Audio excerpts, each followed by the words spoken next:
আমাদের চ্যানেলের সমস্ত গল্প শুনতে এক্ষুনি সাবস্ক্রাইব করো আমাদের ইউটিউব চ্যানেলকে। বেল আইকনে ক্লিক করে দিও সমস্ত গল্পের আপডেট এবং নোটিফিকেশন সবার আগে পাওয়ার জন্য। Hello and welcome to freaky Friday stories.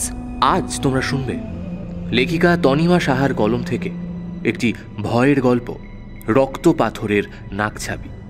আজকের গল্প পাঠে রয়েছি আমি সায়ন্তন।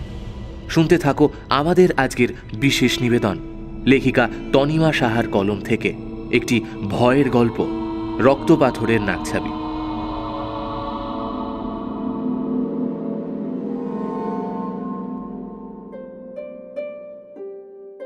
বিশাল শর্মা একজন নামকরা ইন্ডাস্ট্রিয়ালিস্টের ছেলে। আজ বিশালের বিয়ে তার বাগদত্তা রিয়া মল্লিকের সাথে। বিশাল আর রিয়া বিদেশে থাকার সময় একই কলেজে পড়ত। আলাপ পরিচয় থেকে বন্ধুত্ব, তারপর প্রেম। কয়েক বছর লিভিনে থাকার পর তারা দুজন সিদ্ধান্ত নেয় বিয়ে করার। রিয়ার বাবাও বড় ব্যবসায়ী, কনস্ট্রাকশনের ব্যবসা। এর মধ্যেই ৫৫,০০০ কোটি টাকার একটা প্রজেক্ট শেষ করেছেন। স্বাভাবিকভাবেই এই প্রজেক্টে দুই পক্ষেরই ভালো মুনাফা হয়েছে, তাই দুই পক্ষ থেকে বিয়েতে অরাজি হওয়ার কোনো কারণ ছিল না। কাজেই ধুমধাম করে দুজনের বিয়ে হয়ে গেল। বিয়ে বাড়ির হট্টগোল এবং আলোর রোশনাই ছাড়িয়ে খানিকটা দূরে দাঁড়িয়ে আছে একটা অবয়ব। অবয়বটি একটি নারী মূর্তির। এই ঘন আধারেও সেই অবয়বটির শরীরের প্রতিটি ভাঁজ স্পষ্ট বোঝা যাচ্ছে। মাথা থেকে শুরু হয়ে তার লম্বা চুল মাটিতে এসে ছুঁয়েছে। বাতাসের প্রতিটা আঁচড়ে মাটিতে ছুঁয়ে থাকা লম্বা চুলের প্রতিটা ডগা যেন জ্যান্ত হয়ে উঠেছে। অন্ধকারে তার চেহারাটা বোঝা না গেলেও একটা জিনিস ওই অন্ধকারেও জ্বলজ্বল করছিল। তা হলো একটা নাকছাবি, লাল পাথরের একটা নাকছাবি। বিশাল, এই বিশাল, ওঠো না।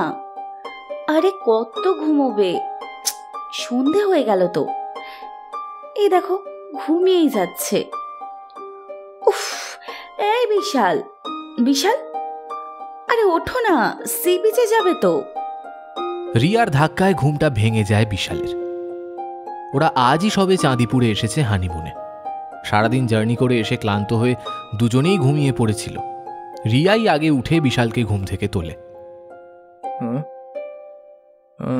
এই তো যাও, তো যাও যাও, তুমি রেডি হয় না। একটা হাই তুলতে তুলতে বলে বিশাল। আচ্ছা আচ্ছা শোনো, বলছি ওই রেড ওয়ান পিসটা পড়বে কেমন? বিশালের কথায় একটু হেসে ঘাড় নাড়ে রিয়া। বিছানা ছেড়ে উঠে বাথরুমে ঢোকে বিশাল। একটু পরে দুজন সাজগোজ করে বেরিয়ে পড়ে সমুদ্রের ধারে যাওয়ার জন্য। ওদের দুজনেরই সমুদ্র খুব পছন্দের, তাই হানিমুন ডেস্টিনেশন হিসেবে সমুদ্রকেই বেছে নিয়েছে ওরা। এই কটা দিন একটু নিজেদের মতো করে কাটাবে বলে দীঘা, পুরী, মন্দারমণি বাদ দিয়ে চলে এসেছে উড়িষ্যার চাঁদিপুরে। চাইলে ওরা কোনো ফরেন ট্রিপে যেতে পারত, কিন্তু রিয়ার বক্তব্য, ফরেনে তো সবাই যায়, আমরা না হয় একটু ভারতের ফরেন স্পটগুলো ডিসকভার করি। এখানে অন্য সি বিচগুলোর মতো অতটা ভিড় হয় না।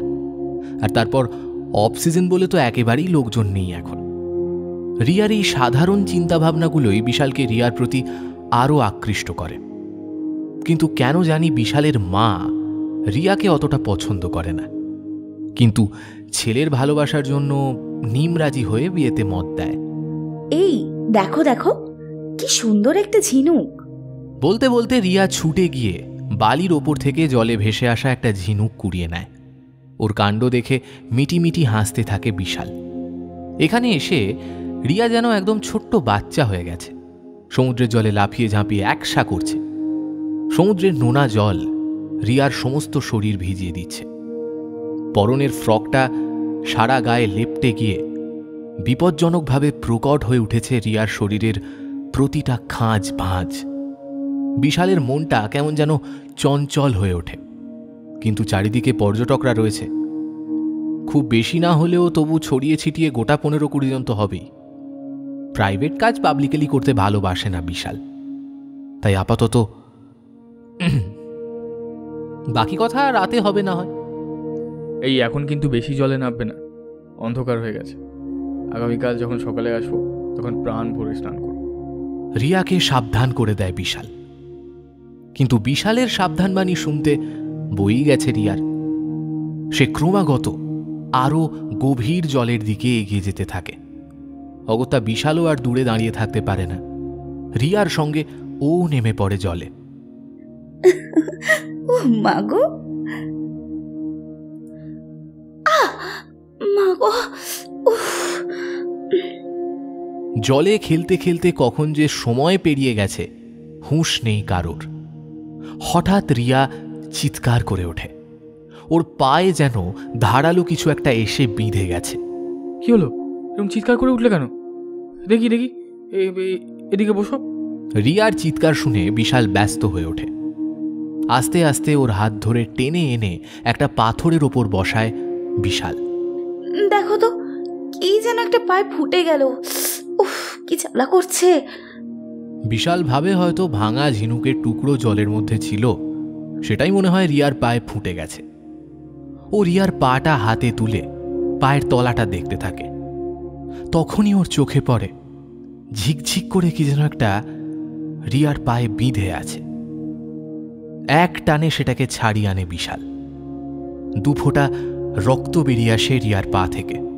এই দেখো তো, এটা কি? রিয়ার হাতে সেই জিনিসটা তুলে দেয় বিশাল। রিয়া সেটা দেখে অবাক হয়। একটা নাকছাবি, রক্তের মতো লাল পাথর বসানো আছে তার গায়ে। অল্প আলোতেও ঝিকমিক করছে সেটা। নাকছাবিটা দেখে রিয়ার চোখ মুখের কেমন ভাব পরিবর্তন হয়ে যায়। ও কেমন যেন মন্ত্রমুগ্ধের মতো তাকিয়ে থাকে নাকছাবিটার দিকে। তারপর আরও কিছুক্ষণ জলে লাফালাফি করে একেবারে রাতের খাবার খেয়ে হোটেলে ফিরে আসে ওরা। রুমে ঢুকে বিশাল ফ্রেশ হতে বাথরুমে ঢোকে। বাথরুম থেকে বেরিয়ে বিশাল বিছানায় শরীরটা এলিয়ে দেয়। রাতের আদিম অভ্যাসের পর প্রচণ্ড ক্লান্ত হয়ে সারাদিন দুজন আর হোটেল থেকে বেরোয়নি। সন্ধ্যের কিছু আগে ঘর থেকে বেরিয়ে দুজনে একটু টুকিটাকি কেনাকাটা করে রাতের খাবার খেয়ে আবার রুমে চলে যায়। গত রাতের আদিমতার আবেশ এখনো কাটেনি বিশালের মন থেকে। রাত হতেই সে আবার ঝাঁপিয়ে পড়ে রিয়ার ওপর। মাঝরাতে হঠাৎ বিশালের ঘুমটা ভেঙে গেল। কেন এভাবে ঘুমটা ভাঙল সেটা ভাবতে ভাবতে বিশাল আবিষ্কার করল ঘরটা প্রচণ্ড ঠান্ডা। বিশাল এখন একদম স্বাভাবিক, তার মধ্যে কোনো অস্বাভাবিকতা নেই। বিশাল ঘুমের ঘোরেই আশেপাশে হাতড়াতে লাগলো একটা কম্বল। ঠিক সেই সময় চোখ গেল তার এসির দিকে। এসি তো বন্ধ, তাহলে ঘরটা এত ঠান্ডা কেন? আর ঠিক তখনই ওর চোখে পড়ল বিছানার পাশের অংশটা খালি। রিয়া বিছানায় নেই। এই এত রাতে মেয়েটা কোথায় গেল? বিশাল বেশ কয়েকবার নাম ধরে রিয়াকে ডাকল, কিন্তু কোনো সাড়া পেল না। বিশাল ঘাট থেকে মেঝেতে নেমে একবার বাথরুমে দেখল, আর একবার ঘরের লাগোয়া ব্যালকনিতে। কোনোখানেই রিয়া নেই। ধপ করে খাটের ওপর বসে পড়ল বিশাল। ওর মাথা কাজ করছে না। এত রাতে রিয়াকে সে কোথায় খুঁজবে কিছুই ভেবে পাচ্ছিল না। হঠাৎ খাটের তলা থেকে কেমন যেন একটা অদ্ভুত আওয়াজ শুনতে পেল বিশাল। মনে হচ্ছে কেউ মুখের ওপর একটা হাত চাপা দিয়ে দমকা হাসিকে আটকাতে চাইছে। সঙ্গে সঙ্গে ঝুঁকে পড়ে ও খাটের নিচে তাকালো, আর তাকিয়েই চমকে উঠল বিশাল। খাটের নিচে উপুর হয়ে শুয়ে ঠিক ওর দিকেই তাকিয়ে আছে রিয়া। খিকখিক করে অনবরত একটা রক্ত জল করে দেওয়া আওয়াজে হেসে যাচ্ছে ও, আর ওর চোখ দুটোতে বেড়ালের চোখের মতো দুটুকরো আগুন জ্বলছে। হঠাৎ ঘরের আলোটা দপদপ করে উঠল। চমকে সোজা হয়ে দাঁড়ালো বিশাল। তখনই আলোটা নিভে গেল, আর গোটা ঘরটা ডুবে গেল নিকষ কালো অন্ধকারে। ভীষণ ভয়ে বিশাল ওখান থেকে ছুটে সরে আসতে গিয়ে সজোরে ধাক্কা খেল টি টেবিলটার সঙ্গে। ব্যথায় চিৎকার করে উঠল। সঙ্গে সঙ্গে ওর মনে হলো ওর ঘাড়ে কেউ যেন হাত রেখেছে। উফ, কি ভয়ঙ্কর ঠান্ডা সেই হাতটা। আবার ভয়ে কেঁপে উঠল বিশাল। কয়েক মুহূর্ত, ব্যাস, তারপরেই ঘরের আলোটা জ্বলে উঠল। আলো আসতেই বিশাল দ্রুত পায়ে আবার খাটের নিচে তাকাতে গিয়ে সজোরে একটা ধাক্কা খেল। কোথায় খাটের তলা? এটা তো একটা বক্স খাট। এটায় তো নিচের দিকে কোনো ফাঁকা জায়গাই নেই। তাহলে খানিক আগের দেখা দৃশ্যটা কি ভুল ছিল? তবে বিশাল আবার দৌড়ে বাথরুম আর ব্যালকানিটা দেখে আসে। না, রিয়া সত্যিই ঘরে নেই। ঘণ্টাখানেক ধরে এদিক ওদিক খোঁজাখুঁজির পর রিয়াকে পাওয়া গেল হোটেলের পেছনে সমুদ্রের ধারে একটা পোড়ো জমিতে। একজন স্টাফ দেখতে পেল ঝাউবনের আড়ালে মুখ গুজে পড়ে রয়েছে রিয়া। সে চেঁচিয়ে উঠতেই বিশাল তার দৃষ্টি অনুসরণ করে দেখতে পেল রিয়াকে। ও দৌড়ে কাছে যেতেই রিয়া একটা রক্ত জল করা দৃষ্টিতে ঘ্যাস ঘ্যাসে গলার স্বরে বলল, গয়না নিবি না? গয়না? বিশাল লক্ষ্য করে রিয়ার নখগুলো অসম্ভব বড় হয়ে গেছে আর উঁচি আছে তার দিক করে। কথাগুলো বলেই রিয়া সেখানে অজ্ঞান হয়ে যায়। হোটেলের ম্যানেজার সঙ্গে সঙ্গে রিয়াকে কাছাকাছি একটা হাসপাতালে ভর্তি করিয়ে দেয়। রিয়া সুস্থ হলে ওরা আবার নিজেদের বাড়িতে ফিরে আসে। সুস্থ হওয়ার পর আর চাঁদিপুরের কোনো ঘটনাই মনে থাকে না রিয়ার। শুধু মনে থাকে যে তারা চাঁদিপুর গিয়েছিল হানিমুন করতে। কিন্তু সেদিনের পর থেকে বিশাল রিয়াকে কিছুটা এড়িয়েই চলে। চাঁদিপুর থেকে বিশাল আর রিয়া ফিরে এসেছে। ওখানে হোটেলে যা হয়েছে বিশাল ইচ্ছে করেই ওর বাড়ির কাউকে তা জানায়নি। রিয়াকে ওখানেই এক ডক্টরকে দেখানো হয়েছিল। তার প্রেসক্রিপশনের ওষুধ খেয়ে রিয়া অনেকটাই সুস্থ। বিশাল মন প্রাণ দিয়ে চেষ্টা করছে চাঁদিপুরের ঘটনাগুলো কোনো দুঃস্বপ্ন ভেবে ভুলে যেতে। রিয়াকে ওখানে যে ওষুধগুলো দেওয়া হয়েছিল তা খুব হেভি ডোজের ছিল। ওষুধগুলোকে আরও কয়েক মাস চালিয়ে যেতে হবে। রিয়াও বেশ চুপচাপ হয়ে গেছে, আর বিশাল নিজেকে কাজে ডুবিয়ে দিয়েছে সম্পূর্ণভাবে। কিন্তু চাঁদিপুরের ঘটনাগুলো বিশাল চাইলেও মাথা থেকে সরাতে পারছে না। তার এতদিনের চেনা রিয়া, তার কিভাবে অতটা পরিবর্তন হয়ে গেল? দেখতে দেখতে 3 মাস কেটে যায়। বিশাল আর রিয়া বাড়ি থেকে দূরে থাকত, খানিকটা ব্যবসার খাতিরে আর খানিকটা নিজেদের ব্যক্তিগত সময়ের জন্য। কিন্তু এখন বিশাল ভাবছে যা হয়েছে তা ভালোই হয়েছে। বাড়িতে থাকলে অনেক প্রশ্নের জবাব দিতে হতো, আর বিশাল কিছুতেই চাঁদিপুরের ঘটনার কথা কাউকে বলতে পারবে না। কারণ তাতে লোকে ভাববে হয়তো আরও কোনো বড় ঘরানার সাথে তার বাবা তার সম্পর্ক ঠিক করেছে, তাই প্রথম স্ত্রীর থেকে আলাদা হওয়ার জন্য এই ভুলভাল কথাবার্তা সাজাচ্ছে। বিশাল চিরকাল একটু শান্তিপ্রিয় মানুষ, অযথা কোনো ঝুট ঝামেলা এসে জড়াতে চায় না। তাই রিয়াকে আলাদা একটা ফ্ল্যাট দিয়ে সেখানে চাকর বাকরের ব্যবস্থা সব করে দিয়েছে। রিয়ার বাড়ির লোক রিয়ার সম্পর্কে সর্বদাই উদাসীন, তাই রিয়া কেমন আছে কি করছে তাতে তাদের কোনো মাথা ব্যথা ছিল না। রিয়াও যে খুব একটা পরিবার কেন্দ্রিক মানুষ তা নয়। চাঁদিপুরের ঘটনা কিছু কিছু রিয়ার মনে আছে, আর তাতেই সে বুঝেছে যে আর যাই হোক বিশাল হয়তো কোনোদিন তার কাছে ফিরবে না। বিশাল আর রিয়া এক বাড়িতে থাকলেও তারা এক ঘরে থাকে না। প্রয়োজনীয় কথা ছাড়া দুজনের মধ্যে আর কোনো কথাই হয় না, যেন তাদের দুজনের মধ্যে অদৃশ্য কারোর আগমন ঘটেছে। তাই এই নতুন ব্যবস্থা একদম ঠিক আছে। ওদিকে বিশাল কাজের মধ্যে নিজেকে আরও ব্যস্ত করে তোলে। এর মাঝেই বিশাল একবার তার বন্ধু অরিন্দমের সাথে দেখা করে। আরে বিশাল, কতদিন পর ভাই, কি খবর রে তোর? এই তো ভাই চলছে, তোর খবর বল। আমার আর কি খবর, আমার খবর শুধু এখন বাজারের ফর্দ, বুঝলি? কি যে বলিস, এত হোটেলিয়ার তারা নাকি খবর শুধু বাজারের ফর্দে।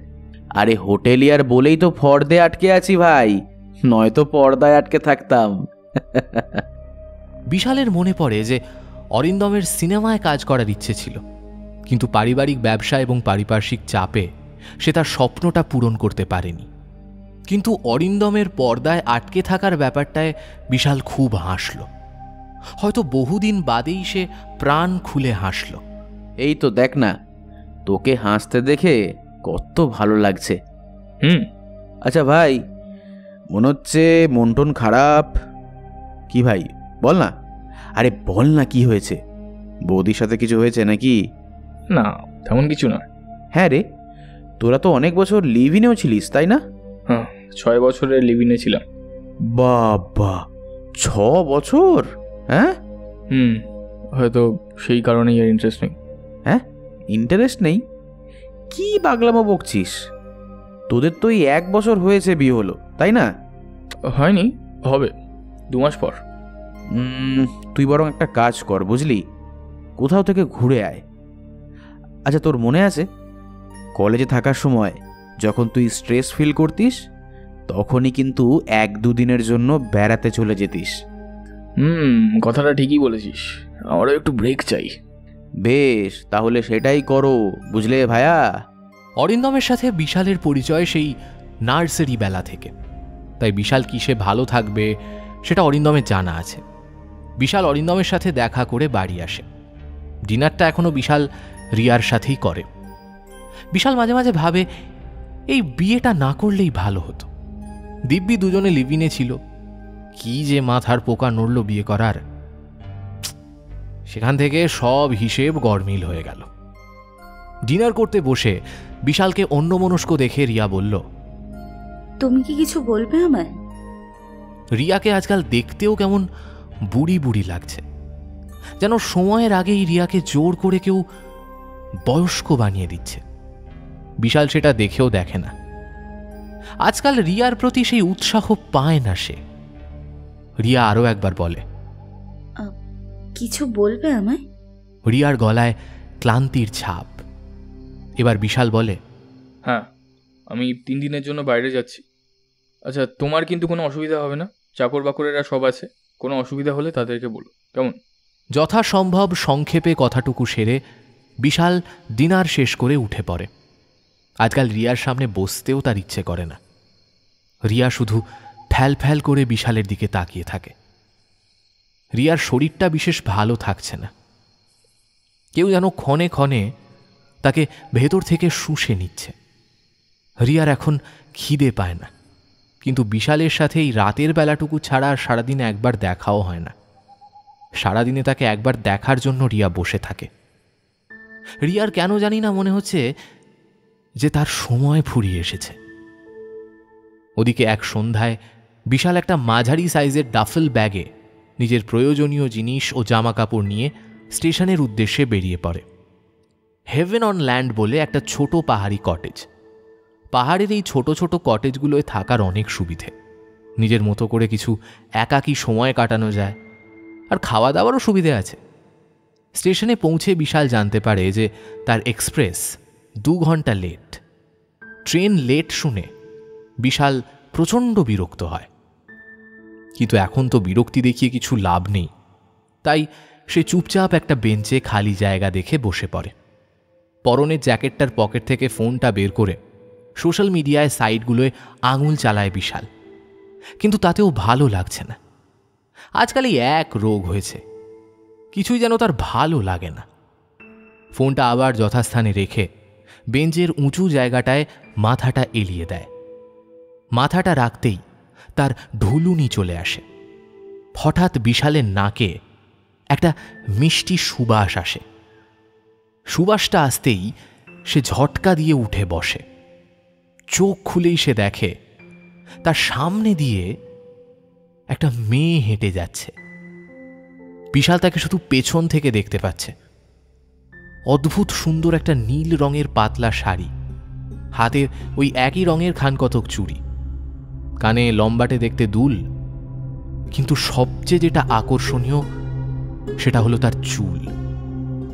মাথা থেকে শুরু হয়ে মাটিতে গড়াচ্ছে।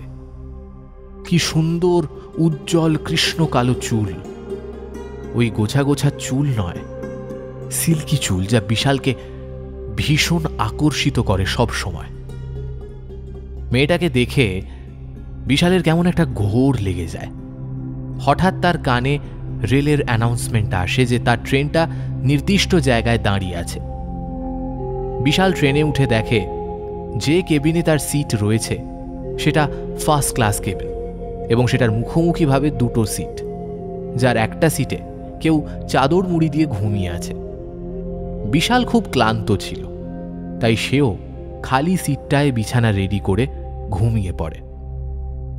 ঘুমিয়ে ঘুমিয়ে বিশাল একটা স্বপ্ন দেখে।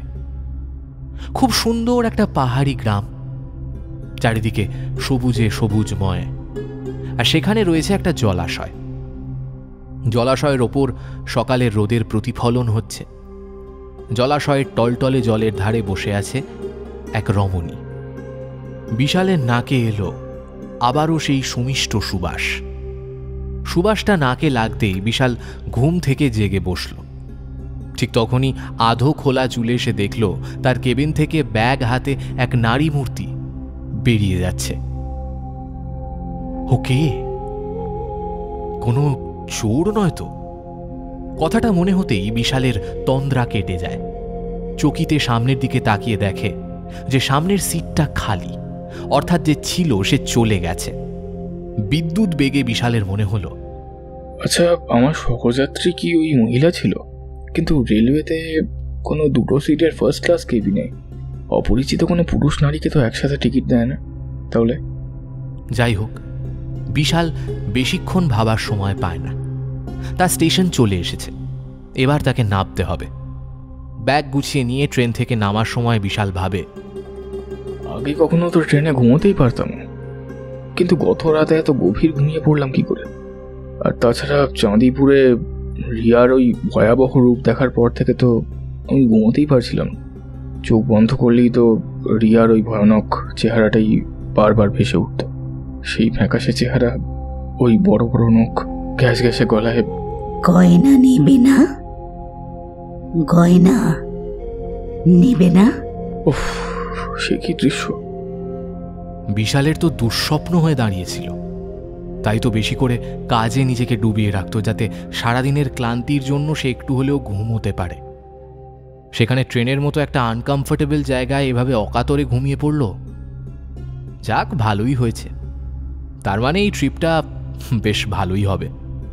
মনে মনে একথা সে কথা ভাবতে ভাবতে বিশাল একটা সিটি দিতে দিতে স্টেশন থেকে বেরিয়ে আসে। স্টেশনের বাইরে আসতেই পাহাড়ের বন্য বাতাস এসে ঝাপটা দেয় বিশালের চোখে মুখে। আমেজে বিশাল চোখ বন্ধ করে নেয়। আহ, এই তৃপ্তিটুকুরই খোঁজ করছিলাম আমি এতদিন। বিশাল যখন নিজের খেয়ালে মত্ত, তখন এক ট্যাক্সিওয়ালা বিশালের উদ্দেশ্যে কথাটা বলে। বিশাল চোখ খুলে দেখে একজন মাঝবয়সী বেঁটেখাটো লোক তার দিকে চেয়ে আছে। লোকটাকে দেখে তার বয়স আন্দাজ করা মুশকিল। পাহাড়ি জায়গায় আবহাওয়ার জন্য এখানকার লোকেদের গায়ে বয়সের ছাপ পড়ে না। বিশাল লোকটার দিকে তাকিয়ে হেসে বলে, হেভেন অন ল্যান্ড কটেজ। লোকটা এবার একটা বড় করে হাসি দিয়ে বলে,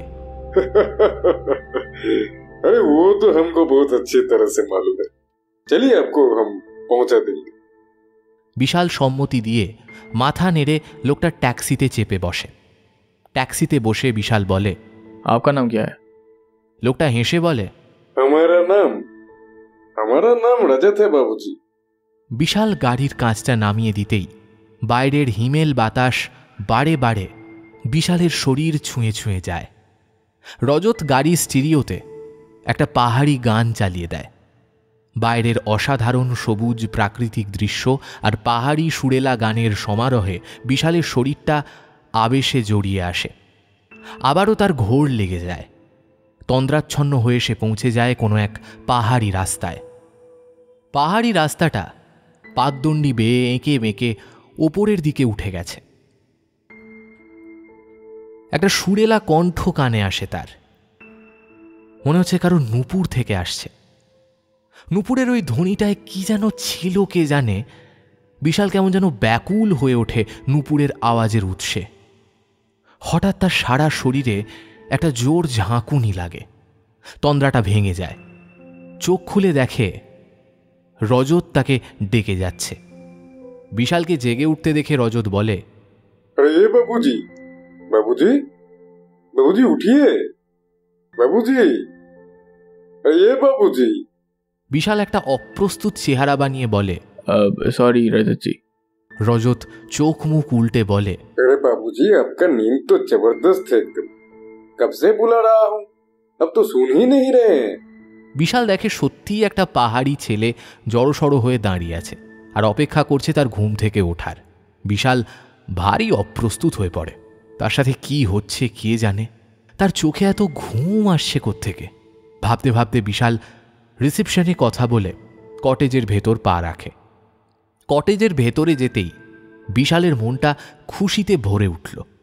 ঠিক যেমনটা চেয়েছিল একদম তেমনটা। খুব বেশি জমজমাট করে কটেজটা সাজানো নয়, খুব সাধারণভাবেই কটেজের ভেতরটা গোছানো। কটেজের বয়টা আগেই ব্যাগটা রেখে দিয়ে গেছিল। বিশাল সবার আগে ফ্রেশ হতে বাথরুমে যায়। স্নান সেরে বেডে এসে একটু শরীরটা এলিয়ে দিতেই দরজায় টোকা পড়ে।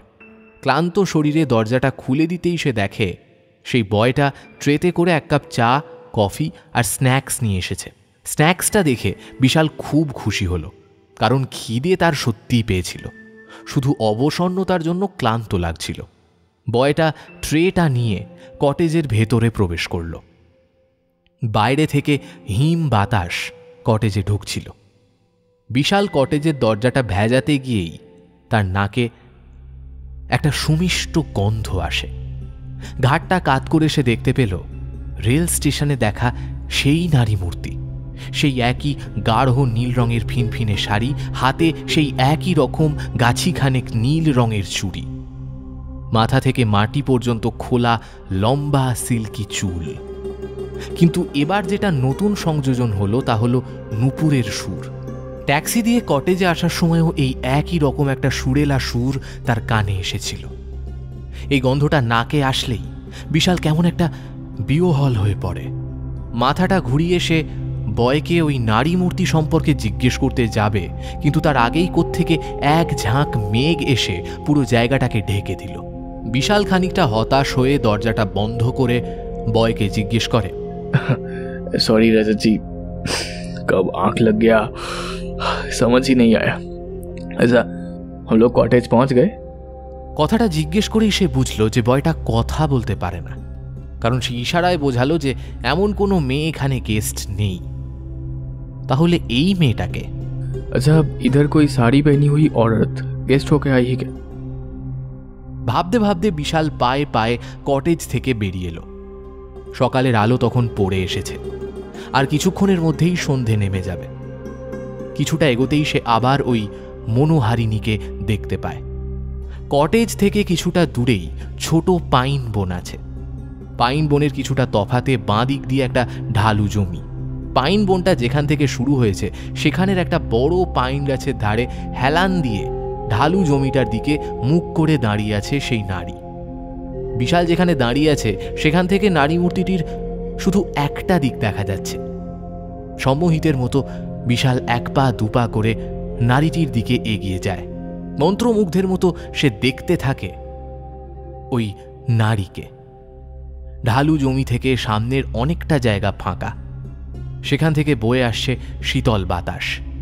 সেই বাতাসে সেই মেয়েটির গোড়ালি পর্যন্ত লম্বা খোলা চুল মৃদু মৃদু উড়তে লাগল। নীল শাড়ির আঁচলটাও বাতাসের তালে তালে উড়তে লাগল। কিছুটা চুল উড়ে গিয়ে মেয়েটার মুখে গিয়ে আছড়ে পড়ে। বাঁ হাতটা তুলে মেয়েটার মুখের ওপর থেকে চুলটা সরাতে গেলে তার সুচারু কোটিদেশ বিশালের চোখে পড়ে। উজ্জ্বল ফর্সা রং নীল শাড়ির ফাঁক দিয়ে ঠিকরে বেরোচ্ছে। বিশালকে ওইরকমভাবে তাকিয়ে থাকতে দেখে মেয়েটি এবার বিশালের দিকে ঘুরে তাকায়, মৃদু হেসে বলে, কিছু বলবেন বুঝি? কি মিহি গলার স্বর। বিশাল লক্ষ্য করে চারপাশটা যেন সুগন্ধে ভরে উঠেছে।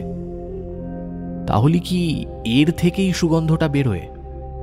বিশাল ভালো করে তাকায় এবার মেয়েটার দিকে। দুজোড়া কাজল টানা চোখ, পাতলা সরু টিকালো নাক, আকর্ষণীয় পুরু রক্তিমা ঠোঁট, ঠোঁটের এক কোণে ছোট্ট একটা কালো তিল, উন্নত বক্ষ, উজ্জ্বল গায়ের রং, নিটল নিটোল কোটিদেশ। কিন্তু সবচেয়ে আকর্ষণীয় হল তার পরিহিত নাকছাবি, রক্ত রঙা পাথরের তৈরি একটা নাকছাবি। এই নাকছাবিটার জন্যই তাকে আরো বেশি আকর্ষণীয় লাগছিল। বিশাল যেন নিজের মধ্যেই ছিল না। তার মনে হচ্ছিল এই নারী মূর্তিকে সে যতবার দেখবে ততই তাকে দেখতে থাকার ইচ্ছে প্রবল হতে থাকবে। 1000 বার দেখেও যেন তাকে দেখার আশ মিটবে না। মেয়েটি আবার জিজ্ঞেস করল। ভ্যাবাচাকা খেয়ে বিশাল বলল। মেয়েটি বলে, কিছু বলবেন বুঝি? তাহলে তাকিয়ে আছেন যে? ঠিক এমন সময় বিশালের মনে হয় তাকে কেউ জোরে জোরে ধাক্কা দিচ্ছে। ঘোর কাটিয়ে উঠে বিশাল দেখে, কোথায় মেয়ে? সে তো ফাঁকা জমিতে ঘুমিয়ে আছে, আর তাকে ঘিরে উদ্বিগ্ন চেহারা নিয়ে কয়েকজন দাঁড়িয়ে আছে। দাঁড়িয়ে থাকা লোকগুলোর মধ্যে থেকে একজন বলে ওঠে। বিশাল প্রচণ্ড অবাক হয়ে যায়। চারিদিকে ঘুটঘুটে অন্ধকার। এত ঠান্ডার মধ্যে বিশাল শুধু একটা জ্যাকেট পরে আছে। এই জ্যাকেটটা তো সে দুপুরের দিকে পরেছিল। সে আরও অবাক হয় এই ভেবে যে এই খোলা জায়গায় হাড় হিম করা ঠান্ডার মধ্যে সে কি করছে। গায়ের ধুলো ঝেড়ে বিশাল উঠতে চেষ্টা করল, কিন্তু পারল না। সারা শরীর জুড়ে তার কি সাংঘাতিক ক্লান্তি। পাশে দাঁড়িয়ে থাকা লোকগুলোই বিশালকে ধরাধরি করে কটেজে পৌঁছে দেয়। একজন আবার দৌড়ে গিয়ে কিচেন থেকে বিশেষভাবে তৈরি গাড়হা নিয়ে এসে বিশালকে খাইয়ে দেয়। अब कैसा लग रहा है बाबूजी? লোকগুলোর মধ্যে একজন বলে। বিশাল ঘাটটা নাড়িয়ে বলে। আরেকজন বলে। বিশালের কিছু বলার মতো পরিস্থিতি ছিল না। লোকগুলো কটেজ থেকে বেরিয়ে গেলে বিশাল কটেজের দরজা বন্ধ করে রুম হিটারটা চালিয়ে দেয়। কটেজ থেকে কিচেনে ফোন করা যায়। বিশাল ফোন করে কিছু খাবারের অর্ডার দিয়ে দেয়। কিছুক্ষণের মধ্যেই গরম খাবার পৌঁছে দেয় সকালের সেই মিউট বয়টি। বিশাল ছেলেটা 20 টাকা টিপস ধরিয়ে দেয়। খাবার খেয়ে বিশাল আবার বিছানায় যায়। বিছানায় যাওয়ার পর তার মাথায় বিভিন্ন চিন্তা ঘুরতে থাকে। সে ভাবে তার জীবনে এত কিছু ঘটে গেল, অথচ সে তার বাড়িতে কিছুই জানালো না। এটা কি ঠিক করলো? তার এখন মনে হয় চাঁদিপুর যাওয়াটা তাদের উচিত হয়নি। রিয়া চাঁদিপুরে গিয়ে কেমন পাল্টে গেল। তারপর ওখানের হোটেল ম্যানেজারের সেই ভুলভাল কাহিনী।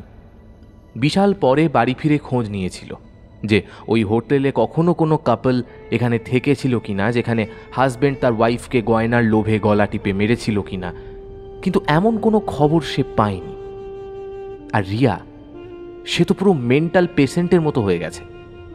কি জানি তাকে কোনো কিছু খাইয়ে দিয়েছে কিনা।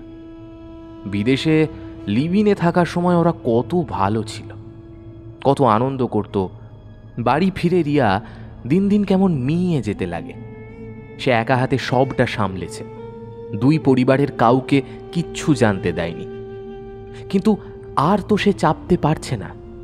আর কিছু মাস পরেই তাদের প্রথম বিবাহ বার্ষিকীতে নিশ্চয়ই বাবা কিছু গ্র্যান্ড সেলিব্রেশন করার কথা ভাববে। তখন তো সমস্ত কিছু প্রকাশ হয়ে যাবে। তখন সবকিছু কি করে আটকাবে?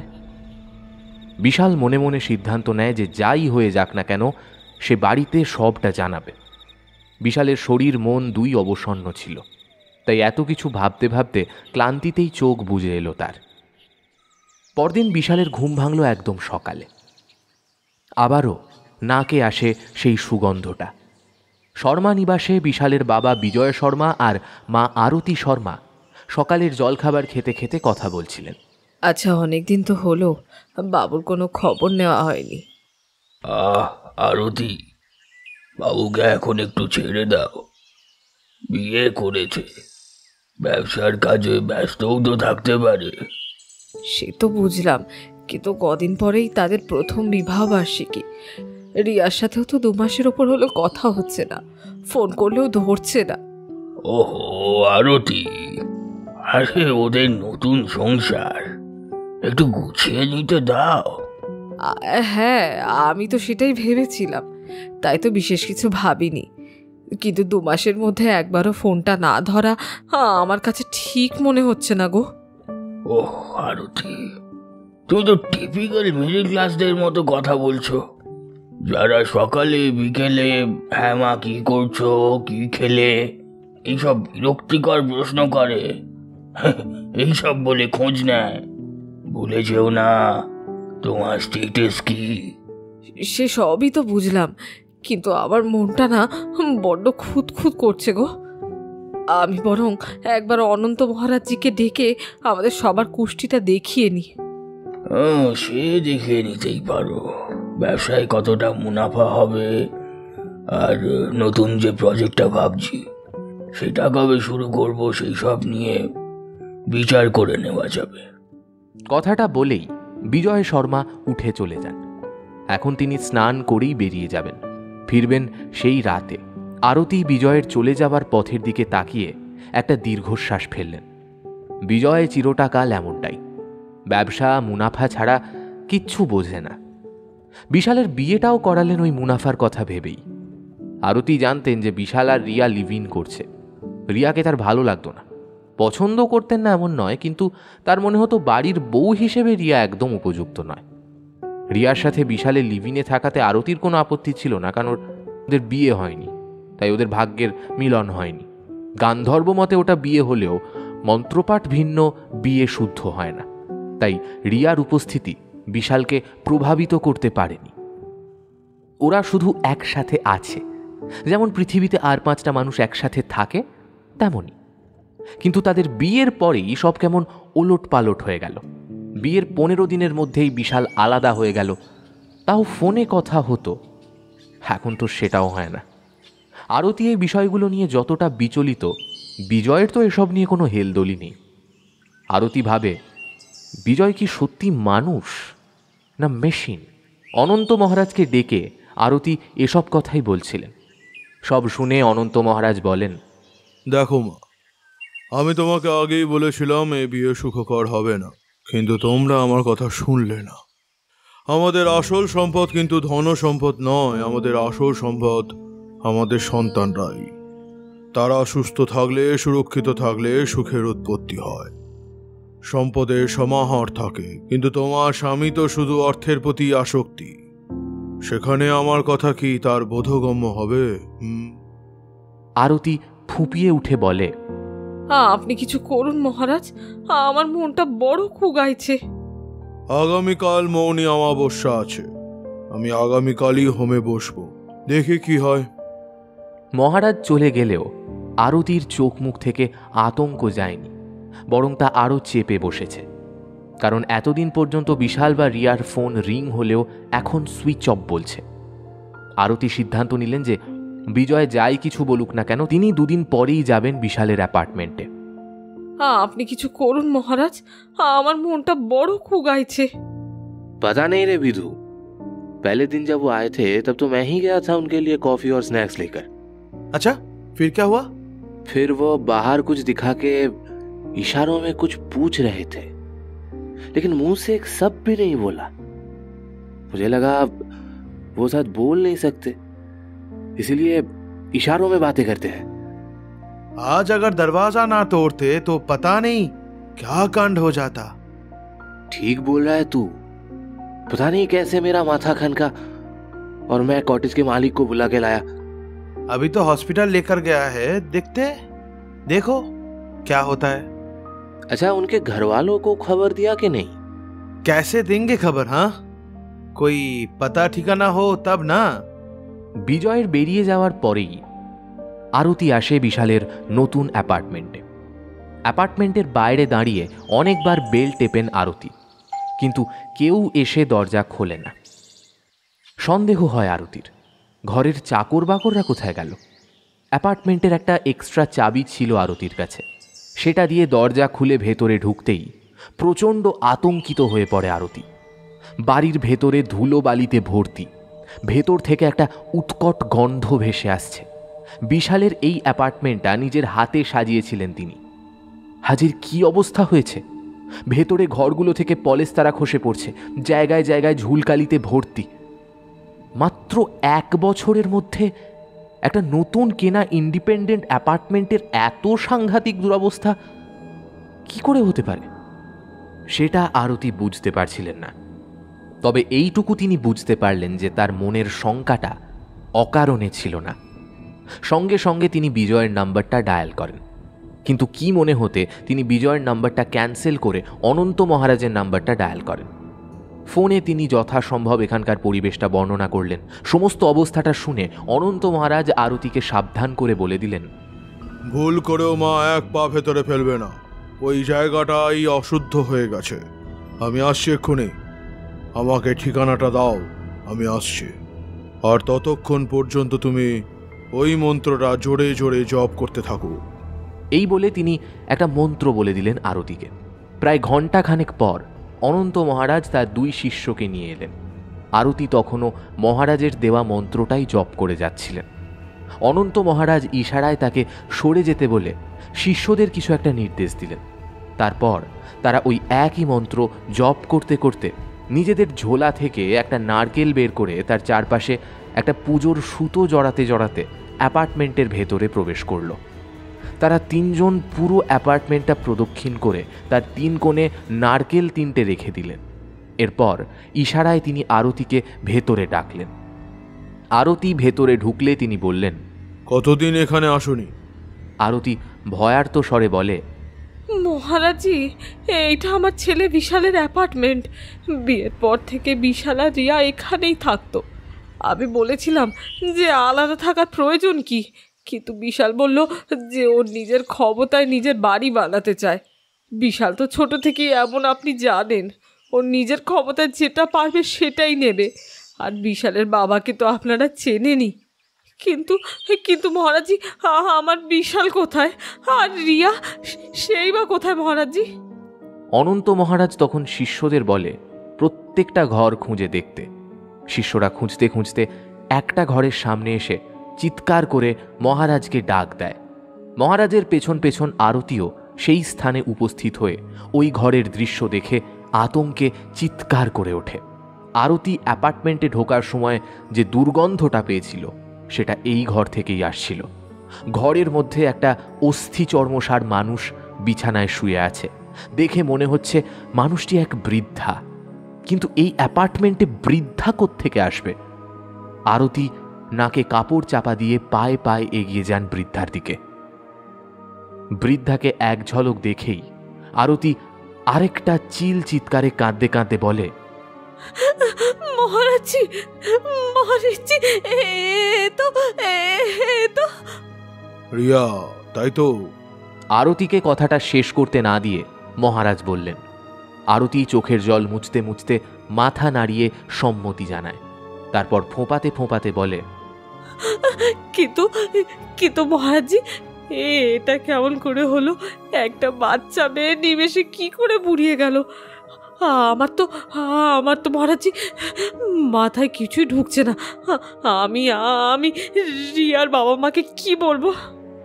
ভীষণ গম্ভীরভাবে মহারাজ বলেন, তোমাকে কিছুই বলতে হবে না মা, কারণ রিয়া ওদের সন্তান ছিল না। রিয়া আসলে অনাথ। রিয়ার পালক বাবা রিয়াকে দত্তক নিয়েছিল ঠিকই, কিন্তু কখনো নিজের বাড়িতে আনেননি। রিয়া অনাথ আশ্রমেই বড় হয়েছে।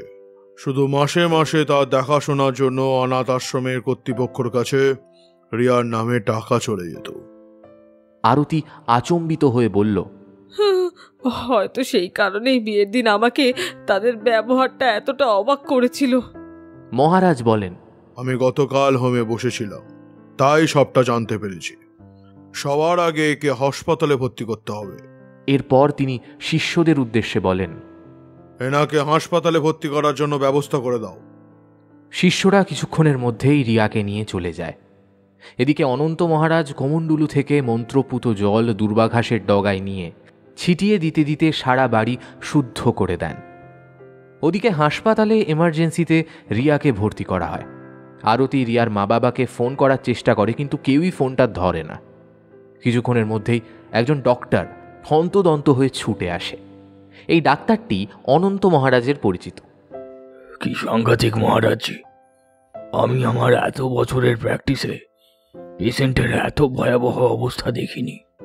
দেখে মনে হচ্ছে কেউ যেন তার প্রাণ শক্তিটা শুষে নিয়েছে। আমি এটা ভেবে অবাক হচ্ছি যে আমি একজন ডাক্তার হওয়া সত্ত্বেও পেশেন্টের বডির এই ভয়াবহ ড্যামেজের কোনো কারণ আমি খুঁজে পাচ্ছি না। কোনো বিষাক্ত পোকার কামড় বা কোনো ধরনের ইনফেকশন হয়েছে কি? না না না মহারাজ, আর সেটাই আমার কাছে সবচেয়ে বড় আশ্চর্যের বিষয়। পেশেন্টকে স্যালাইন দিতে হবে, অথচ স্যালাইনের নিডল ইনসার্ট করার জন্য ভেন খুঁজে পাচ্ছি না আমি। এমনভাবে পেশেন্টের বডি ড্যামেজ হয়েছে যে ভেনগুলো পর্যন্ত শুকিয়ে গেছে। আমাকে আর্টিফিশিয়াল করিডোর ক্রিয়েট করে তারপর স্যালাইন ইনসার্ট করতে হয়েছে। আমরা চেষ্টা করছি, তবে এই পেশেন্টের বাঁচার চান্স খুব কম। অনন্ত মহারাজ শুধু গম্ভীরভাবে মাথা নাড়লেন। ডাক্তারবাবু চলে যেতে গিয়েও আবার ফিরে এসে বললেন, একটা অদ্ভুত বিষয় লক্ষ্য করলাম। পেশেন্টের বডির আউটার পার্টটা, মানে মুখ, হাত, পা, টর্সো, এসব দেখলে মনে হচ্ছে যে পেশেন্টের বয়স 80-85 মতো হবে। অথচ ইনার বডি, মানে ইন্টারনাল অর্গান, যেমন হার্ট, লাংস, কিডনি, এগুলোর বয়স কিন্তু 25-এর বেশি নয়। মানে ইনফেকশনটা শুধু আউটার বডিতেই হয়েছে, ইনার বডিটা কিন্তু এখনো অক্ষত। কথাটা বলে নিজেই বিড়বিড় করতে লাগলেন। কিন্তু এটা কিভাবে সম্ভব? ডাক্তার চলে যেতেই আরতি কাঁদতে কাঁদতে বলেন, আমার ছেলেটাকে বাঁচান মহারাজজি, দয়া করে আমার ছেলেটাকে বাঁচান। সে যে কোথায় আছে তাও জানি না আমি। মহারাজজি, আমার ছেলেটাকে আপনি বাঁচান। অনন্ত মহারাজের চোয়ালটা শক্ত হয়ে উঠল। তিনি মনে মনে বললেন, এবার আসল অপরাধী মুখের ওপর থেকে কাপড়টা ওঠানোর প্রয়োজন। মুখটা তুলে তিনি আরতিকে বললেন, মা, তোমার স্বামীকে বলো এখানে আসতে এক্ষুনি। আরতি তক্ষুনি বিজয়কে ফোন করে হাসপাতালের ঠিকানা দিতে যত তাড়াতাড়ি সম্ভব আসতে বলে। বিজয় আরতির ফোনটা পেয়ে যার পর নাই একটু অবাক হলো, কারণ আরতি কখনোই তাকে এভাবে ডেকে পাঠায় না। বিজয় যখন হাসপাতালে এলো ঠিক তখনই ডাক্তার এসে খবর দেয় যে রিয়ার জ্ঞান ফিরেছে, কিন্তু তার কাছে শুধু কিছু মিনিট বাকি আছে। তারা যেন কোনোভাবেই রিয়াকে টাচ না করে, কারণ রিয়ার বাইরের শরীরের বয়স নিষ্পেষণের কারণটা এখনো ধরা যায়নি। অনন্ত মহারাজ আরতি আর বিজয়কে নিয়ে কেবিনের ভেতরে ঢোকেন।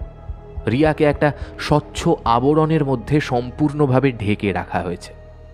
সেখানে রিয়া শুয়ে আছে, মুখে অক্সিজেনের মাস্ক, হাতে স্যালাইন, বেশ লম্বা লম্বা শ্বাস টানছে রিয়া। আরতি যদিও রিয়াকে একদমই পছন্দ করতেন না, তবু রিয়ার এই অকারণ পরিণতি দেখে আজ তার হৃদয়টাও যেন কেঁদে উঠল। তিনি গিয়ে রিয়ার সামনে দাঁড়িয়ে অস্ফুটে বলে উঠলেন, রিয়া।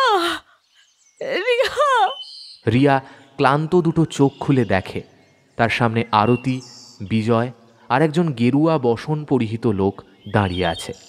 আনমনেই রিয়ার দু চোখ বেয়ে জল গড়িয়ে পড়ে। আরতি রিয়াকে কাঁদতে মানা করে। অনন্ত মহারাজ এগিয়ে এসে জিজ্ঞেস করেন, এসব কি করে হলো মা?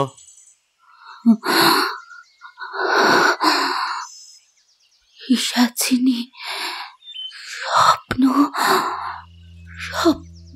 পিশাচিনী, বিশাল। আচ্ছা। রিয়া কোনো ক্রমে উত্তর দেয়, ব্যাস আর কিছু বলতে পারে না রিয়া। চোখ দুটো খোলা রেখে মৃত্যুর কোলে ঢলে পড়ে। আরতি আর্ত কণ্ঠে ডেকে ওঠেন। রিয়ার সৎকারের ব্যবস্থা করে সবাই শর্মা নিবাসে ফিরে আসে। সবাই বৈঠকে বসে আছে, কারোর মুখে কোনো কথা নেই। ঘরে পিন পতন, নিস্তব্ধতা। অনন্ত মহারাজ নীরবতা ভেঙে প্রথম কথা বলেন, স্বপ্নতৃষা পিশাচিনী কিন্তু এমনি এমনি আসে না, তাকে আহ্বান করতে হয়। তার একমাত্র ভোগ হলো স্বপ্ন।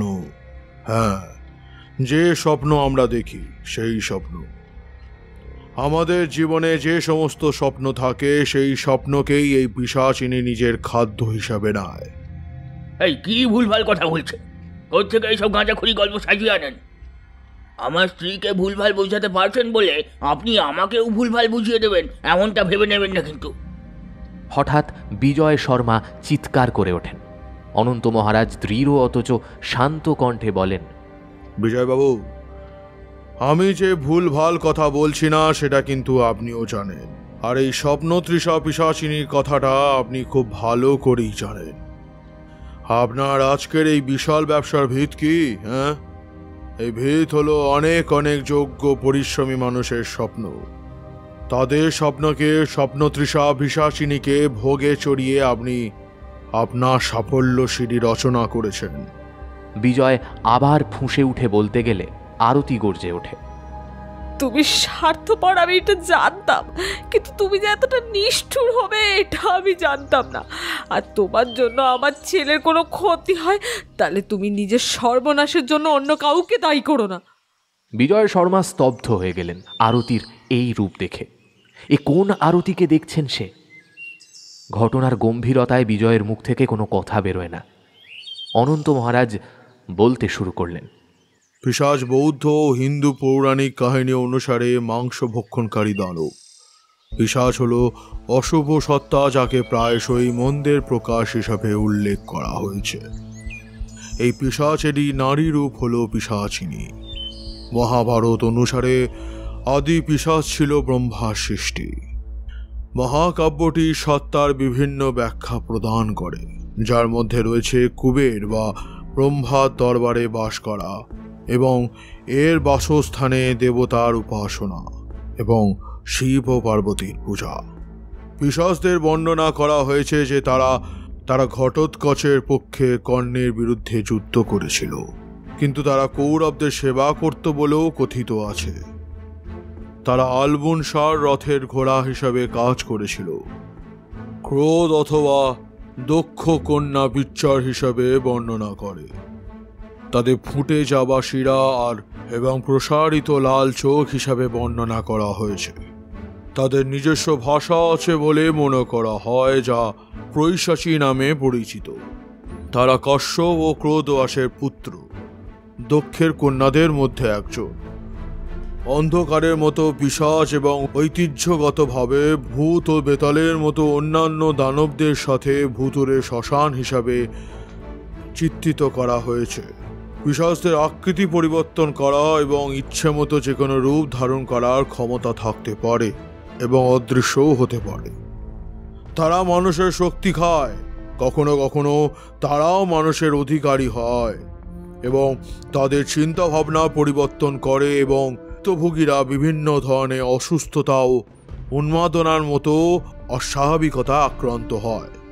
কিন্তু কিছু মন্ত্র এই ধরনের পীড়িত ব্যক্তিদের নিরাময় করে এবং সেই নির্দিষ্ট মানুষের অধিকারী পিশাচকে তাড়িয়ে দেয় বলে মনে করা হয়। পিশাচকে দূরে রাখার জন্য কিছু ধর্মীয় অনুষ্ঠান ও উৎসবের সময় তাদের অংশের নৈবেদ্য দেওয়া হয়। পিশাচকে যোদ্ধা গোষ্ঠী হিসাবেও বর্ণনা করা হয়েছে। প্রাচীন সাহিত্যে কাশ্মীরে উত্তরে দাদীয় লোকেদের পিশাচ এবং দাদীয় ভাষাকে বলা হতো পৈশাচী।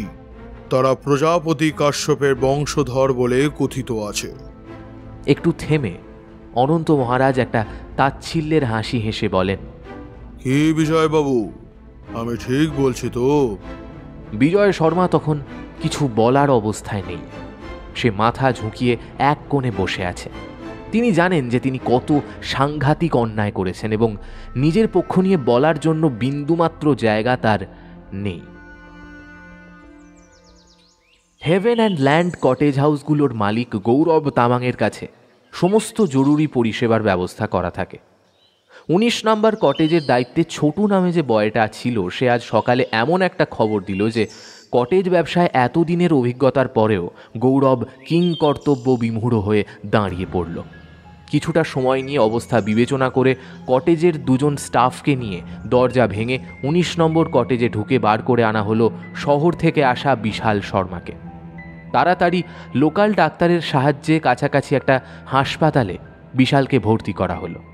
বিশালকে চেক আপ করে ডাক্তাররা অবাক হয়ে গেলেন, কারণ বিশালের বডি বলছে যে সে 7-8 দিন ধরে কোমায় আছে।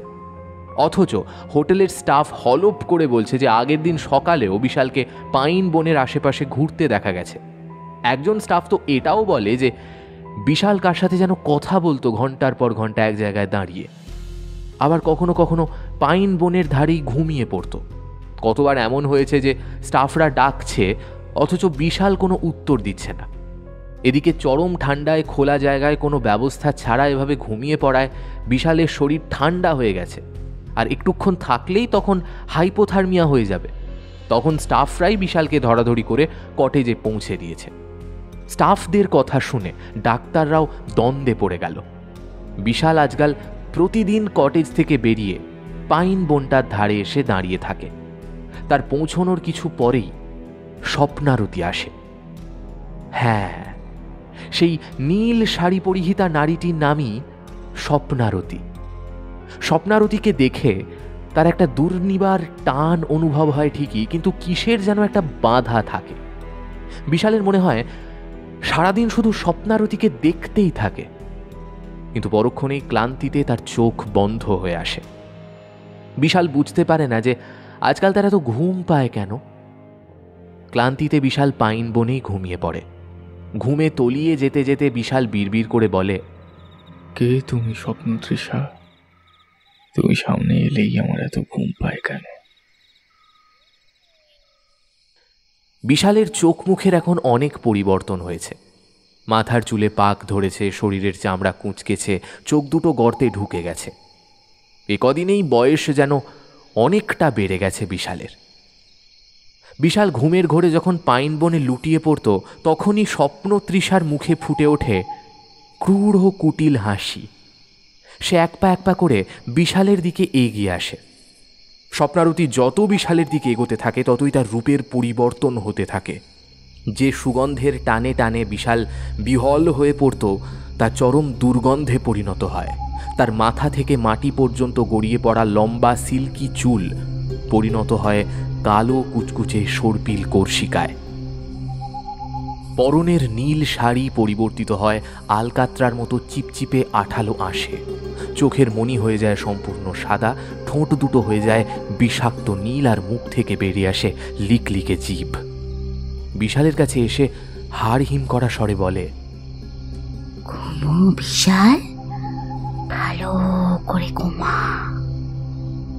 তোর দু চোখ ভরা স্বপ্ন, আর সেই স্বপ্নগুলো ভোগ করতে আমার খুব ভালো লাগবে। বহু বছর পর আবার এত সুস্বাদু স্বপ্ন খেতে পারছি।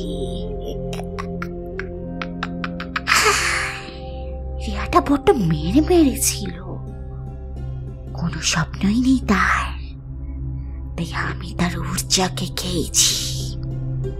তার শারীরিক সৌন্দর্যের সমস্তটা শুষে খেয়েছি।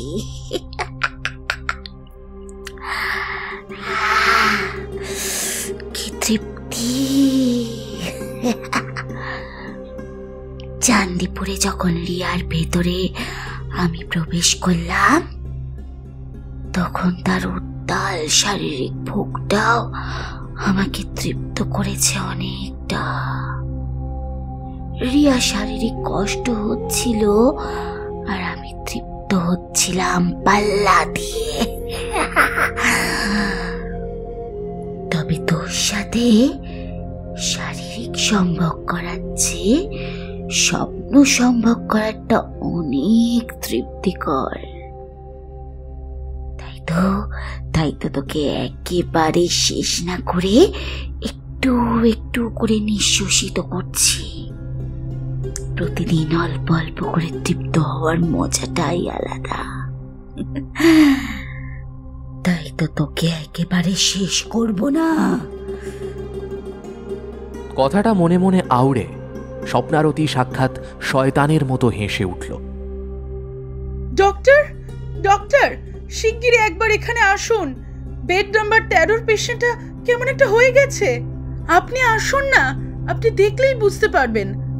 এ কি, পেশেন্টের এই রকম অবস্থা কি করে হলো? জানি না স্যার, আমি তো স্যালাইনটা চেঞ্জ করে পেশেন্টের ব্লাড রিপোর্ট আনতে গিয়েছিলাম।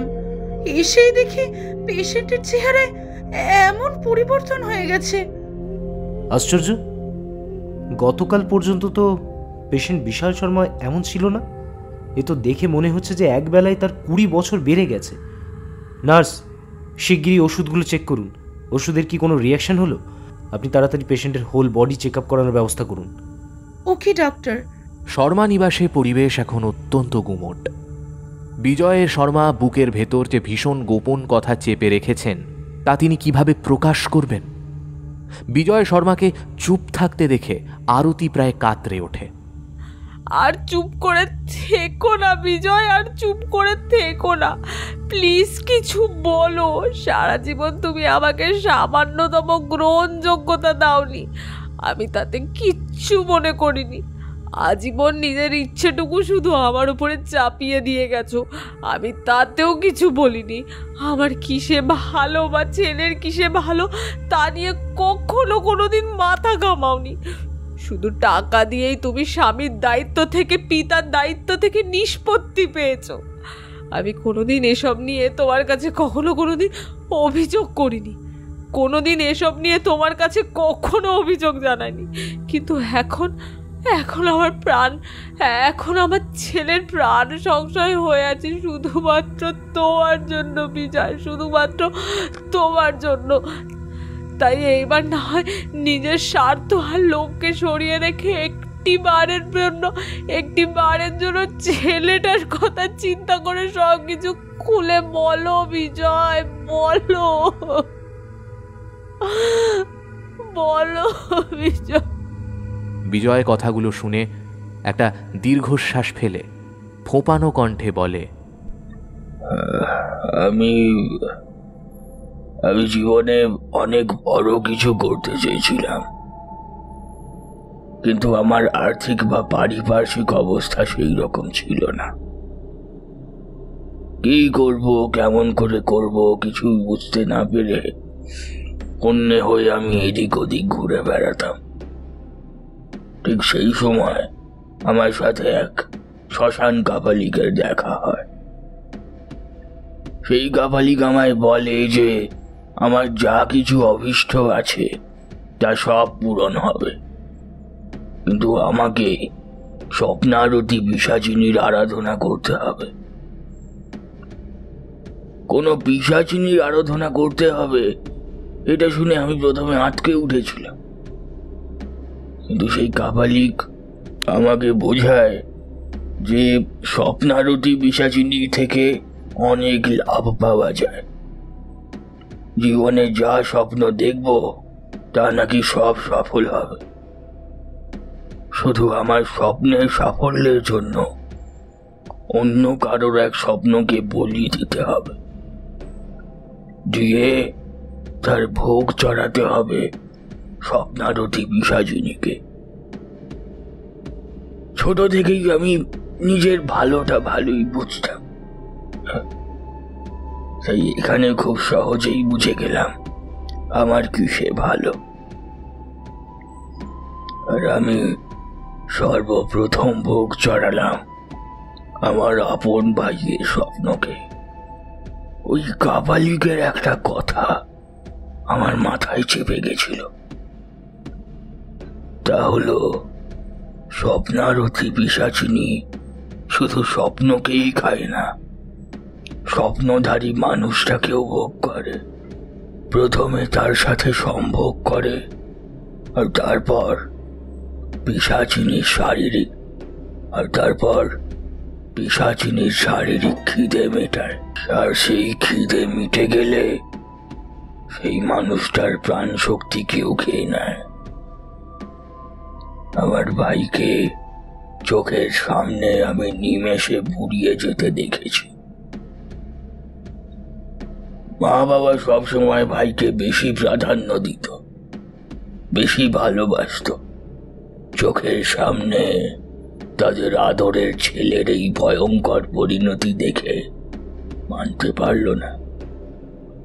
ভাই মারা যাওয়ার কিছুদিনের মধ্যেই বাবা মাও মারা গেল। আমি তখন ঝাড়া হাত পা। এই পৃথিবীতে এমন অনেক মানুষ আছে যাদের দু চোখ ভরা স্বপ্ন। তারা তাদের সেই অসফল স্বপ্নকে নিয়েই এই পৃথিবী ছেড়ে চলে যায়। আমি ওই সমস্ত মানুষকেই নিশানা করতাম, কারণ তাদের স্বপ্ন তাদের তো কোনো কাজে লাগেনি, কিন্তু আমার কাজে লাগতো। স্বপ্ন যত বড়, ভোগ তত বড়, আর আমার সাফল্য তার চেয়েও বড়।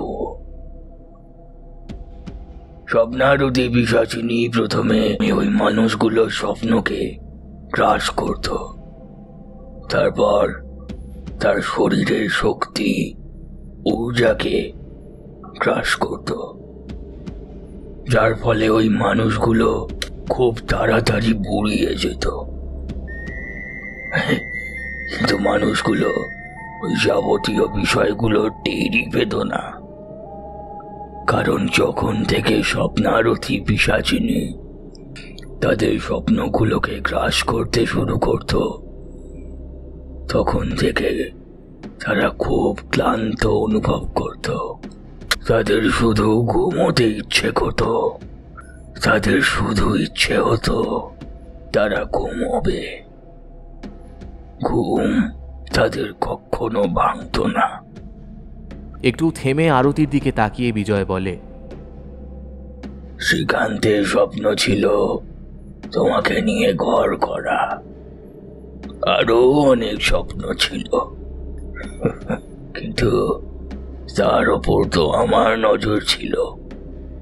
তাই স্বপ্নারতি পিশাচিনীকে আমি শ্রীকান্তের স্বপ্নের বুক চড়াতাম। আরতি মুখ ঢেকে কাঁদতে থাকেন।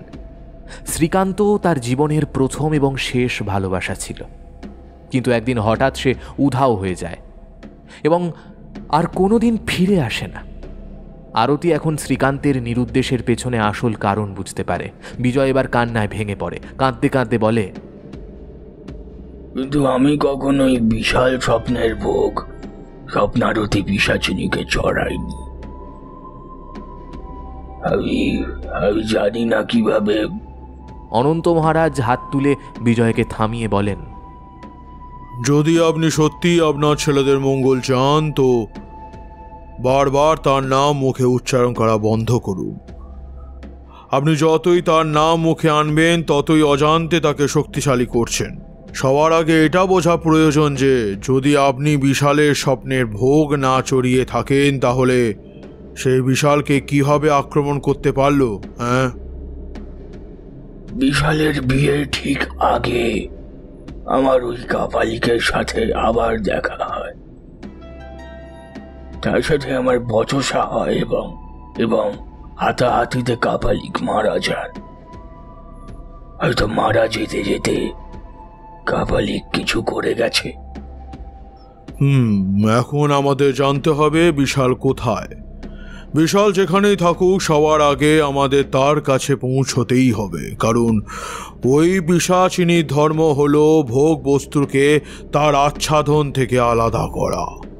যারাই তাকে স্নেহ করে ভালোবাসে তাদের থেকে আলাদা করে দেওয়া। তাই বিশালকে প্রথমে তার মায়ের থেকে এবং পরে রিয়ার থেকে আলাদা করেছে। বিশালকে সারাক্ষণ ওই পিশাচিনী একটা ঘোরের মধ্যে আটকে রাখত। ঘোরে থাকার কারণে বিশাল মনে হতো যে সব কিছুই তার আশেপাশে ঠিকই আছে। রিয়া যে অসুস্থ বা তার কোনো প্রয়োজন আছে, চাকর বাকর কেউ নেই, শুধু সে আর রিয়াই এই অ্যাপার্টমেন্টে থাকতো, এই সমস্ত বিষয় বিশাল কিছুই বুঝতে পারেনি। রিয়া যতবার তাকে বোঝানোর চেষ্টা করেছে ততবার ওই পিশাচিনী মায়ার জাল করে বিশালকে দেখানোর চেষ্টা করেছে যে সে পাগল, অথবা রিয়াকে বিশালের সামনে মুখ বানিয়ে রেখেছে। বিশালকে রিয়ার থেকে চিরতরে দূরে সরিয়ে দিয়েছে। সে তো আপনাদেরকে মায়াজাল রচনা করে আগেই দূরে সরিয়ে দিয়েছিল। শেষে রিয়াকে একা পেয়ে গ্রাস করেছে। এসবই ওই পিশাচিনীর আসল রূপ, কিন্তু এখন বিশাল কোথায় সেটা জানতে হবে। বিশাল কোথায় আছে সে তার বন্ধু অরিন্দম নিশ্চয়ই জানবে। আরতি বিশালের এই অবস্থা দেখে কান্নায় ভেঙে পড়ে। বিজয় এতদিন পর নিজের ভুলটা বুঝতে পেরেছে, কিন্তু এখন বুঝে কি হবে? যা সর্বনাশ হওয়ার তো হয়েই গেছে। পিশাচিনী নিজের আসল রূপ দেখাতে শুরু করেছে। আরতি অনন্ত মহারাজকে বলে, কিছু করুন মহারাজজি, দয়া করে আমার ছেলেটাকে বাঁচান। কিছু করুন মহারাজজি, দয়া করে আমার ছেলেটাকে বাঁচান। অনন্ত মহারাজ চোয়াল শক্ত করে বলেন, তুমি চিন্তা করো না মা, আমি যথাসম্ভব চেষ্টা করবই, কিন্তু আমার কিছু উপকরণের প্রয়োজন। সেগুলো জোগাড় করেই আমি পুজোতে বসব। ঈশ্বরের ওপর ভরসা রাখো, তিনি মঙ্গলময়। আমি যতক্ষণ না ফিরে আসব আপনারা এই ঘর থেকে কোথাও বেরোবেন না। অনন্ত মহারাজ এখন সেই পাইন বনটার কাছে এসে দাঁড়িয়েছেন। এখানে প্রথম বিশালকে ঘুমন্ত অবস্থায় পাওয়া যায়। তিনি জায়গাটা পরিষ্কার করে তাতে হোমকুণ্ড বানিয়ে পুজো করতে বসেন। তারপর কাঁধের ঝোলা থেকে এক এক করে উপকরণগুলো বের করে সামনে রাখেন। সাপের খোলস, টিকটিকির লেজ, মরা পাখি, কাকের বাসা, আরও কত শত দ্রব্য। সমস্ত প্রকার দ্রব্যের সাথে ছিল বিশালের বাহু থেকে কেটে নেওয়া একটু চামড়া। এই চামড়ার মধ্যেই পিশাচিনীর অংশ আছে। অনন্ত মহারাজ হোমাগ্নি প্রজ্বলিত করে একে একে উপকরণের সমাহারে মন্ত্রোচ্চারণের মাধ্যমে পুজো আরম্ভ করেন। পুজো কিছুটা অগ্রসর হতে হঠাৎ চারিদিক কালো হয়ে এলো। কি ভীষণ ঝড় উঠল, মনে হচ্ছিল যেন সবকিছু উড়িয়ে নিয়ে যাবে। কিন্তু অনন্ত এক ফোঁটাও ঘাবড়ালো না। ভীষণ উচ্চারণে সে মন্ত্রপাঠ করে হোমে উপকরণের আহুতি দিতে থাকে। এক সময় ঝড় শান্ত হয়, ঠিক তখনই এক বিভৎস কদাকার নারী অবয়বের উদয় হয়। সেই অবয়বটির উপস্থিতি মাত্র চারিদিকে পচা দুর্গন্ধে ভরে যায়। সেই মূর্তি আর কেউ নয়, সে হলো স্বপ্নারতি পিশাচিনী। প্রচণ্ড চিৎকার করে আত্মাহীন কণ্ঠে পিশাচ বলে, কেন কেন এসেছিস সেখানে? চলে যা, চলে যা বলছি, চলে যা এখান থেকে। তুই যা চাইবি আমি তাই দেব, চলে যা। অনন্ত মহারাজ কোনো দিকে কান না দিয়ে এক মনে মন্ত্র পাঠ করে যান। পিশাচিনী ক্ষণে ক্ষণে চিৎকার করে ওঠে। পুজো শেষে মহারাজ বিশালের গায়ের চামড়াটা হোমের পবিত্র আগুনে আহুতি দেওয়া মাত্র পিশাচিনী একটা গগনভেদী চিৎকার করে বাতাসে মিলিয়ে গেল। অনন্ত মহারাজ চোখ খুলে দেখলেন সমস্ত আকাশ পরিষ্কার হয়ে গেছে। সেখানে ফুটে উঠেছে রাতের ঝিকিমিকি তারা। হাসপাতালে ফিরে এসে তিনি দেখেন বিশাল এখন অনেকটা সুস্থ। তার বুড়িয়ে যাওয়া গায়ের চামড়া আবার সজীব হয়েছে। বিজয় অনন্ত মহারাজের পা ছুঁয়ে ক্ষমা চাইলেন তার কৃতকর্মের জন্য। আরতির কাছেও ক্ষমা চাইলেন, কিন্তু আরতি ক্ষমা করতে পারলেন না। যে মানুষটা নিজের পরিবারকে নিজের স্বার্থে আর লোভের জন্য বলি দিতে পারে, সে আর যাই হোক পরিবারে থাকার যোগ্য নয়। আরতি আর বিশাল এখন বিশালের ফ্ল্যাটে থাকে। বেশ ভালো আছে মা ছেলে একসাথে। বিশাল এখন সবটাই জানে। একদিন কথায় কথায় সে আরতিকে জিজ্ঞেস করে, মা, তাহলে স্বপ্ন দেখা অন্যায়? না বাবা, স্বপ্ন দেখা কখনোই অন্যায় নয়। মানুষ তো স্বপ্নের জন্যই বেঁচে থাকে, কিন্তু ভুল তখনই যখন নিজের স্বপ্নটাকে সফল করার আগেই অন্যের সামনে তুলে ধরা। স্বপ্ন যে শুধু দেখার জন্য নয় বাবা, স্বপ্ন সফল করার জন্যও হয়। স্বপ্নকে সফল করতে হয়, না হলে সেই স্বপ্নের কোনো দায় থাকে না। আর দায়হীন কোনো জিনিস যে কখন বিপদ ঘটায় তা কেউ জানে না বাবা। তাই স্বপ্ন দেখো, দু চোখ ভরে স্বপ্ন দেখো, কিন্তু সেই স্বপ্নকে সফল করার সাহসটাও রাখো।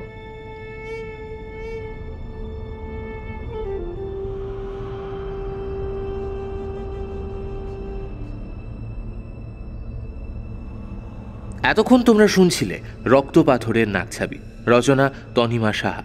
গল্প পাঠ ও গল্পের সূত্রধারে ছিলাম আমি সায়ন্তন। অন্যান্য চরিত্রে আমার সাথে ছিল তৃষা, আর্য, রমাকান্ত, সৌম্যজিৎ, শঙ্খ, প্রীতম, প্রদীপ্ত, রুবিনা, ঋদ্ধি এবং সৃষ্টি। আজকের গল্পের নাট্যরূপ নির্মাণে ছিল উমা, গল্পের শব্দ সংযোজনে ছিল পিয়ালি, আবহ সঙ্গীত স্পেশাল এফেক্টসে ছিল আর্য। এই গল্পের প্রচ্ছদ নির্মাণ করেছে পিক্সেলেট থেকে সৌভিক। তাহলে কেমন লাগলো আজকের গল্পটা? যদি গল্পটা তোমাদের ভালো লাগে অবশ্যই ভিডিওটিকে একটি লাইক করে দিও, চ্যানেলটা সাবস্ক্রাইব করে দিও, বেল আইকনে ক্লিক করে দিও সমস্ত গল্পের আপডেট এবং নোটিফিকেশান সবার আগে পাওয়ার জন্য। তাহলে আজকের মতো এখানেই শেষ করছি। আগামী পর্বে আবার তোমাদের সাথে দেখা হবে আরও একটা নতুন এবং দুর্দান্ত গল্পের সাথে। সবাই ভালো থেকো, সুস্থ থেকো আর শুনতে থাকো ফ্রিকি ফ্রাইডে স্টোরিজ। আজকের মতো এখানেই শেষ করছি। নমস্কার, শুভরাত্রি।